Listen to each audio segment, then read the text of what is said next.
A, B, C 세 사람이 있는데 이 사람들이 채무자라는 이야기 아닙니까? 그러면 지금 갑이라는 사람이 지금 채권자다. 그럼 만약에 요 사람이 지금 300만 원 받을 채권이 있다고 생각해 봅시다. 그러면 이게 원칙이 뭐라는 이야기입니까? 우리 민법은 아무런 법의 규정이 없거나 당사자 간의 특약이 없으면은 분할 채권 채무 관계가 원칙이라고 그랬죠. 그러면 이 사람들은 100만 원씩만 부담하면 된다. 이게 이제 대원칙이지 않습니까? 그게 동그라미 1번이죠. 수인이 채무를 부담하는 경우에 원칙적으로 분할 채무가 성립한다. 이게 우리 민법의 대원칙입니다. 맞죠? 요거는 출제할 만한 게 없죠. 맞고. 이제 2번, 3번은 여기에서 이게 만약에 이 원칙을 관철하면은 이 사람이 만약에 망해가지고 돈이 없다. 그러면 이제 채권자가 너무 피해를 보니까 이제 우리 민법은 여기 이제 불가분 채무라는 게 이제 만들어낸 거죠.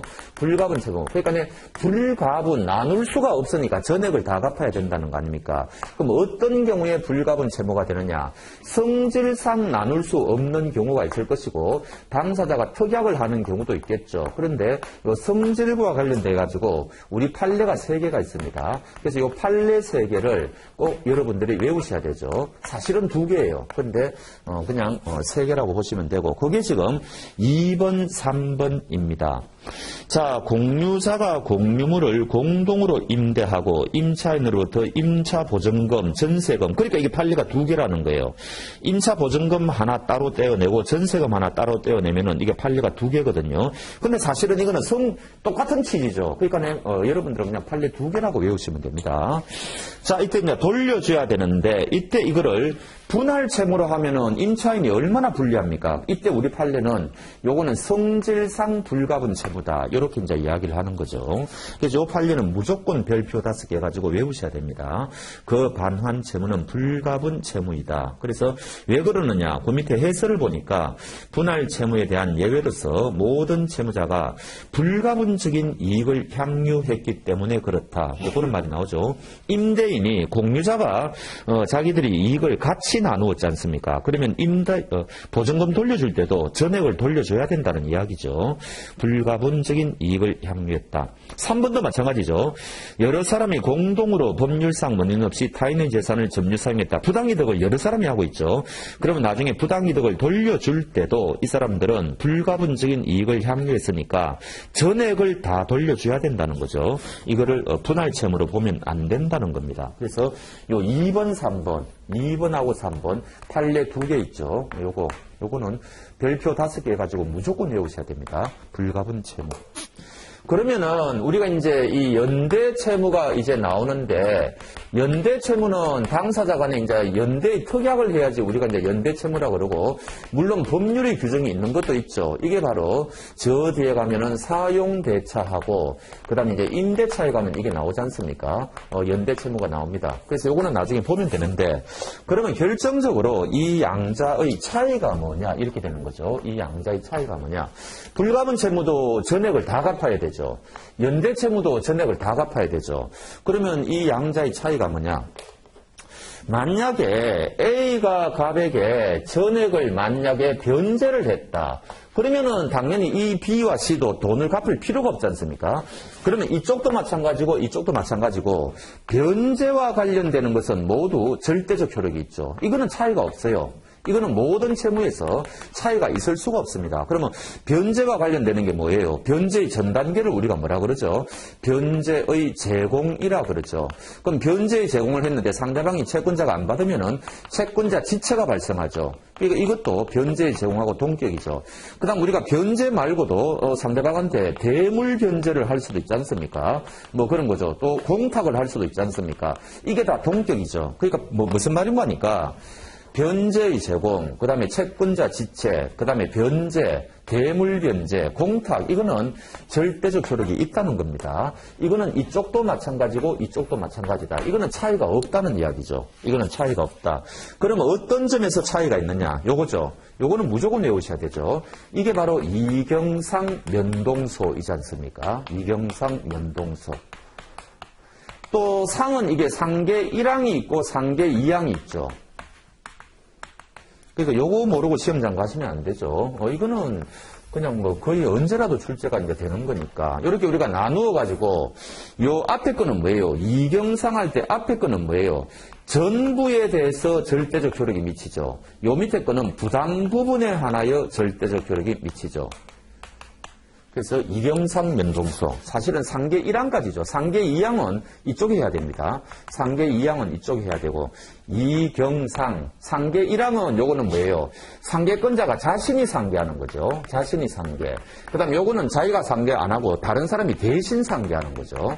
요럴 경우에는 부담 부분에 한한다. 요렇게 되잖아요. 그래서 요거에 대해서 연대 채무는 이게 어떻게 됩니까? 절대적 효력이 있죠. 이경상 면동소가 절대적 효력이 있죠. 그러나 불가분 채무는 이게 어떻게 됩니까? 절대적 효력이 없죠. 이경상 면동소에 대해서 절대적 효력이 없다. 요거는 꼭 아셔야 되는 거죠. 불가분 채무와 연대 채무의 결정적인 차이점. 이경상 면동소, 이경상 면동소. 이는 뭐예요? 이행의 청구, 이행의 청구. 경은 뭐예요? 경계. 상은 상계, 그 다음에 면은 면제, 동은 혼동, 그 다음에 소는 소멸시효 완성 이렇게 되죠. 이경상 면동소, 이경상 면동소. 그래서 요 6가지는 무조건 외우셔야 됩니다. 이건 아주 거의 언제라도 출제가 가능한 거죠. 자, 봅시다. 그러면 이제 우리가 4번하고 5번을 풀 수가 있습니다. 불가분 채무자 한 사람이 채무를 이행하였는데 변제의 제공을 했다는 이야기죠. 채권자가 수령을 거절했다. 이쪽이죠, 이쪽. 이거는 절대적 효력. 이거는 모든 경우에 다 절대적 효력이 있다 그랬잖아요. 그러니까 이거는 절대적 효력이 있다. 맞는 이야기고. 그 다음에 5번은 불가분 채무의 경우에 채권자와 채무자의 한 사람과의 사이에 경계나 면제가 있다. 이거죠. 경계 요거 아닙니까? 경계 여기 있는 거고 면제 여기 있는 거죠. 요거는 연대 채무는 절대적 효력이 있는데 불가분 채무는 절대적 효력이 없다 그랬죠. 그러니까 이거는 절대적 효력이 없다. 그러면은 채권자와 채무자의 한 사람과의 사이에 경계나 면제가 있는데 채권자는 다른 채무자에게 전부 청구할 수 있죠. 영향을 못 미치니까 채권자는 여전히 다른 채무자에게 전부를 청구할 수 있다는 이야기입니다. 그러니까 5번이 정답이다. 이렇게 감을 잡으시면 되겠죠. 자, 그 다음에 2번 넘어가겠습니다. 2번 이게 우리 노무사 시험 기출문제거든요. 이게 몇 년도 문제인지 제가 기억이 안 나는데 한 5, 6년 된 것 같은데 처음에 이 문제를 보면은 여러분들이 굉장히 어렵게 느낍니다. 왜? 이런 유형의 문제를 잘 못 보거든요. 더군다나 우리는 보통 채무 위주로 봐요. 여기 불가분 채무 있죠.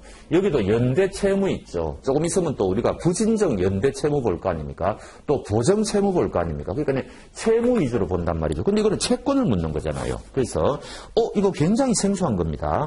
그러면 불가분, 약정 등 특별한 사정이 없는 한 불가분, 나눌 수 없는 채권인 것은 그런데 자, 2번하고 4번은 답이 될 수가 없죠. 2번은 제일 끝에 한번 보세요. A가 매매대금 청구할 권리가 있는데 이거는 혼자 청구할 수 있는 권리니까 독소의 사람이 아니지 않습니까? 무슨 말인지 아시겠어요? 복수의 사람이 등장해야 될 거 아닙니까? 그래야지 이게 가분이냐 불가분이냐 나눌 수가 있죠. 근데 2번은 아예 A 혼자입니다. 매매대금 청구권. 그러니까 이거는 논외예요. 이거는. 그 다음에 4번도 마찬가지예요. C가 혼자 건물 달라고 하는 거 아닙니까? 그러니까 2번하고 4번은 답이 될 수가 없는 거예요. 도대체가. 그 다음에 1번은 일단 제끼고요. 그러면 3번을 보면은 A와 B가 독소의 사람이 나왔네요. 매매 대금을 달라고 할 수 있다. 돈은 나눌 수가 있잖아요. 그러니까 가분이죠, 당연히. 그 다음에 5번도 보면은 A와 B 두 사람이죠. C에 대한 부당이득 관한 청구권도 나눌 수가 있죠. 돈 돌려달라는 거 아닙니까? 그러니까 이것도 가분이에요. 그러면은 남는 거는 1번이에요. B와 C가 건물을 달라고 할 수 있는 권리. 건물을 어떻게 쪼갭니까? 그러니까 이거는 너무너무 이게 이상한 문제예요. 사실은 따지고 보면은. 그러니까 이거는 1번이 정답이거든요.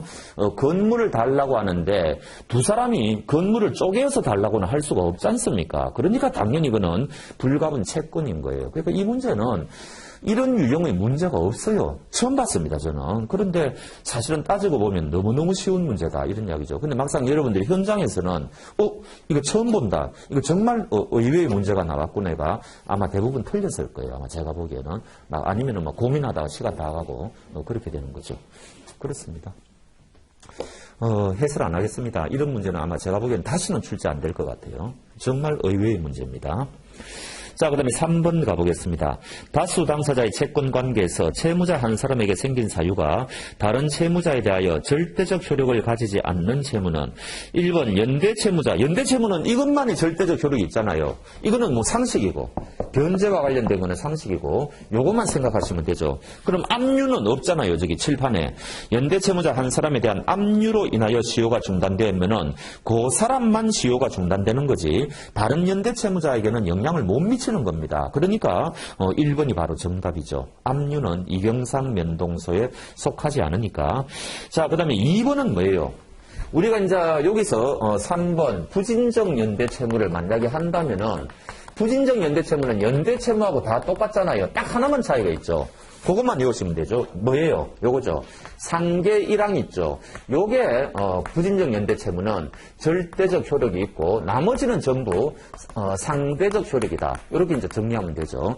이경상 면동소 중에서 상계 1항만 절대적 효력이 있는 걸로 판례가 바뀌었다고 그랬잖아요. 원래는 이 전체가 다 상대적 효력이었는데 상계 1항의 경우에는 절대적 효력으로 바뀌었다. 요거 모르고 시험장 가면 안 되죠. 정말 별표 5개입니다. 부진적 연대채무에서는 상계 1항은 절대적 효력. 그 다음 나머지 이경, 면동소 요거는 상대적 효력. 이렇게 외우시면 되죠. 자, 그러면 2번은 부진적 연대 채무자 한 사람이 자신의 채권자에 대한 반대 채권으로 상계를 했다. 우리 판례에 의하면은 절대적 효력이 있죠. 바뀌었습니다. 그러니까 2번은 정답이 될 수가 없죠.